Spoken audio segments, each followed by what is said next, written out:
Okay, good day to all science students. In this video lesson, we are now going to tackle the patterns of inheritance. So, dominant and recessive traits.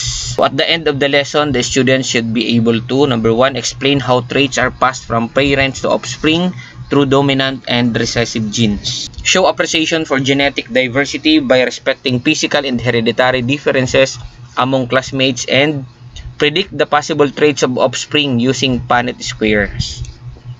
Let us try answering first these questions. Okay, magiging guide nyo po ito sa sa topic na ito. So, the unit of heredity made of DNA. Number 1, the unit of heredity made of DNA. The answer is gene. A different form of the same gene. Okay, that is allele. Trait that shows even with just one allele. Okay, that is dominant. Trait that appears only with 2 alleles. So, this is recessive. Mamaya malalaman nyo po yung pagkakaiba niyang dominant and recessive traits. The physical trait that is visible, yung nakikita mismo natin sa itsura ng tao, ng hayop, or ng anuman na organism. That is phenotype. Kung ano yung itsura, maputi, phenotype yun. So, next, the genetic makeup. That is genotype. Chart used to predict offspring traits. That is Punnett square. Trait where earlobes hang freely. That is free earlobes. 2 same alleles. For example, homozygous dominant of B and homozygous recessive B. That is homozygous. 2 different alleles. That is heterozygous. Okay, have you ever looked in the mirror? Nagtataka ba kayo minsan pagtingin nyo sa itsura nyo, natatanong ninyo, ang mata ko kagaya ng sa aking nanay, but yung buhok ko is sa aking tatay naman, o kaya naman vice versa. Or wondered why you can roll your tongue but your siblings cannot. So genes are units of heredity made up of DNA. Unit of heredity. So alleles are different versions of a gene. A dominant allele masks the effect of a recessive allele. Dominant traits only need 1 copy of the gene to appear, while recessive traits need 2 to appear. Okay, halimbawa ito pong simple chart, example ito. Halimbawa yung trait is eye color. Ang dominant doon kapag capital letter B pertaining to brown. At kapag letter B naman, blue o recessive. Kapag small letter ang representation, that is recessive. Kapag capital letter, that is dominant. And yung free earlobes, kapag capital letter F is free. Kapag attached, yung hindi masyadong gumagalaw yung earlobes, that is small letter F. About dimples, kapag nandyan yung dimples, capital letter D. Kapag wala, is small letter D. So, ipakita natin itong sample. Itong sa Punnett square with a simple example. Ang parent po dito, kung mapansinin ninyo, ang genotype ng parent 1 is capital letter B and small letter B. Same with the parent 2. Pagkapareha sila ng genotype, yung dalawang parent. So, at ang kanilang phenotype, same din kasi capital letter B, brown yung eyes ng parehas na parent. Pero mayroong recessive na blue sa genes nila, sa genetic makeup nila or sa genotype nila, represented by small letter B, which is blue. Meaning dun sa genes mismo nila is may blue silang taglay. Kahit brown sila mismo ng mata, yung parent 1 at parent 2. O halimbawa, ito sa Punnett square, isa-isahin natin yung kanilang genotype. Ang genotype ng parent 1 is B, small letter B sa capital letter B and small letter B. Parent 2 is capital letter B and small letter B. So kapag pinag-combine natin itong dalawang B, magkakaroon sila ng offspring na dalawang B or homozygous dominant brown eyes. Kapag dito naman, magkakaroon sila ng offspring na heterozygous, na ang dominant pa rin is the brown eyes. And then dito sa baba, ganoon din, kapares itong sa second one na ito, yung combination of B, brown and blue eyes. And pwede silang magkaroon ng offspring na blue ang eyes. Kahit parehas yung parent ay brown ang eyes, pero yung genetic makeup nila or genotype nila ay may recessive, kumbaga parang may nakatago lang na genes na may blue eyes sila. So may 25% chance na magkaroon sila ng offspring na lumabas ay blue eyes. So pinakita dito dalawang recessive, nagtagpo yung dalawang recessive na blue eyes at ma-appear yun sa phenotype, sa itsura nung offspring, dahil dalawa ang pinakita na, yung tinatawag natin na homozygous recessive. Nagkakaroon lang ng appearance ang recessive kapag dalawa na yung nag-combine, dalawang recessive. So kung isa-summarize natin, ang dito sa Punnett square, may tatlong offspring na brown ang eyes at may isang offspring na blue ang eyes.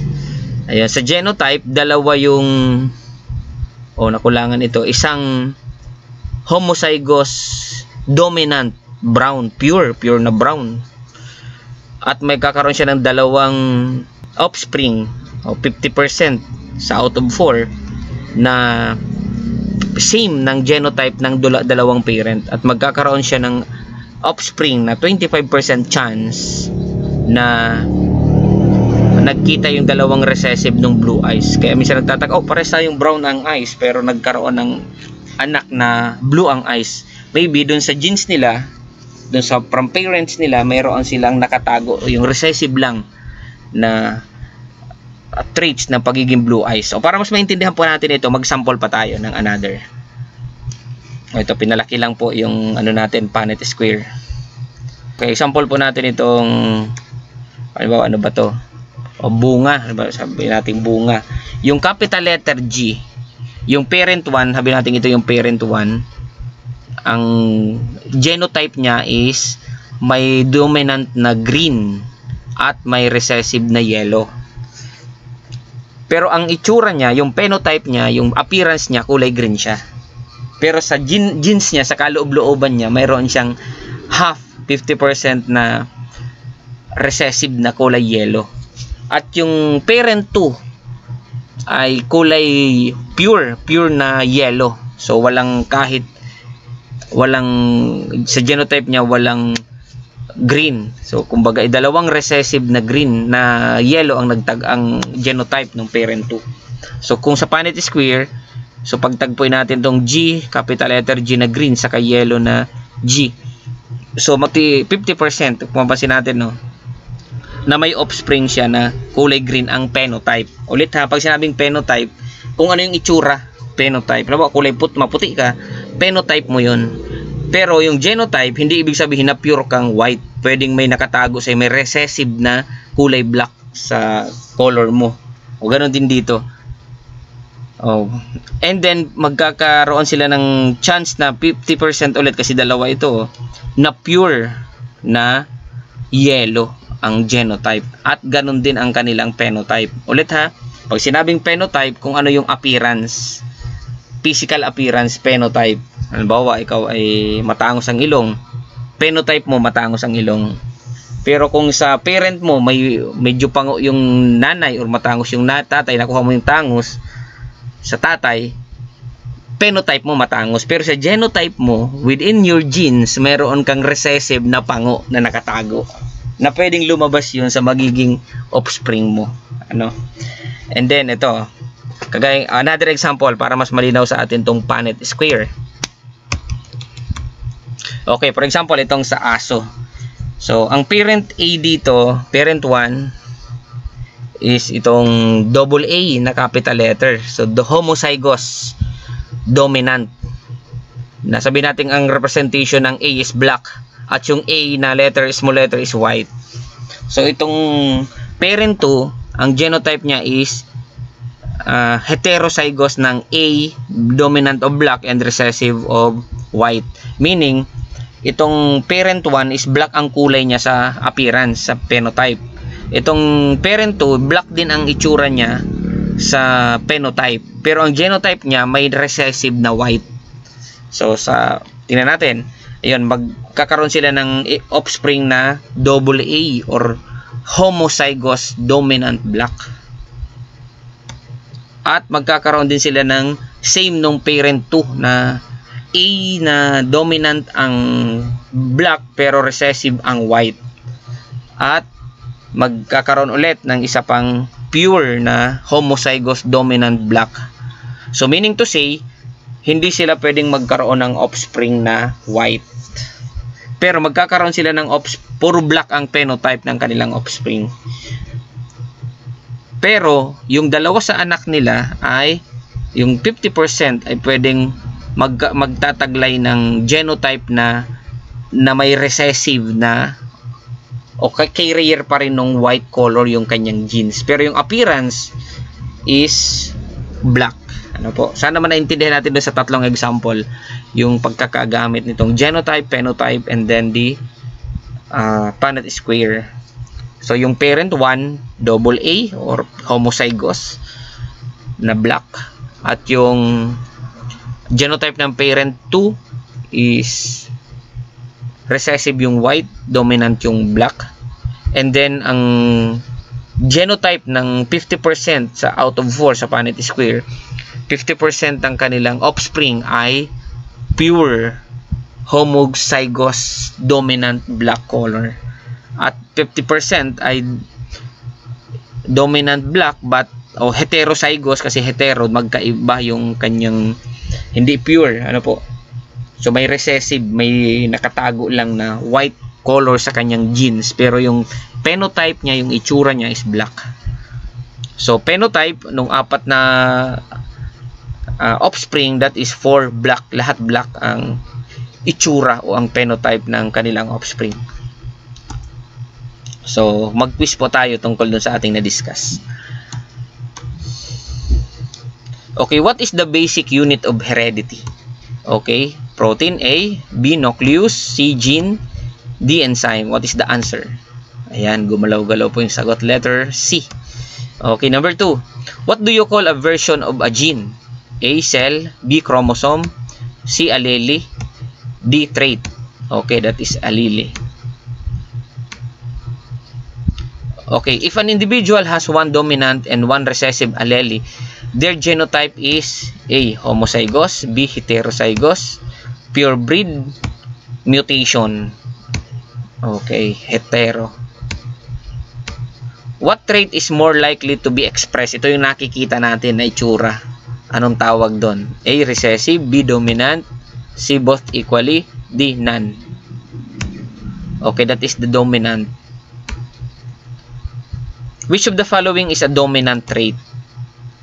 Blue eyes, tongue rolling, straight hair, attached earlobes. Okay, that is tongue rolling. What represents a recessive allele? Pag sinabing recessive, yung hindi nakikita pero within the genotype, represented by small letter B. Or any small letter na nare-represent niya. Which pair represent a homozygous dominant genotype? Pag sinabi nating homo 1, dominante siya ng isa lang na sa genotype. Okay? That is double letter B. Homo. Kumbaga isa lang talaga yung parehas dominant, dalawa. Kapag hetero naman kasi po, yun yung magka-mixed. A child inherit one allele from one parent only, each parent, grandparents, siblings. Okay, that is each parent. What is the physical expression of a trait called? O, anong tawag dun sa physical expression ng trait? Yung sinabi natin kanina, kung kulay puti ka, yun yung ano mo, yung blank mo, yun yung expression mo. Anong tawag dun? Okay, genotype, phenotype, chromosome, DNA. Okay, the answer is phenotype. Okay, number 10. What are Punnett squares used for? So, okay, studying atoms, predicting inheritance of traits, measuring mass, mapping the earth. Okay, the answer is predicting inheritance of traits.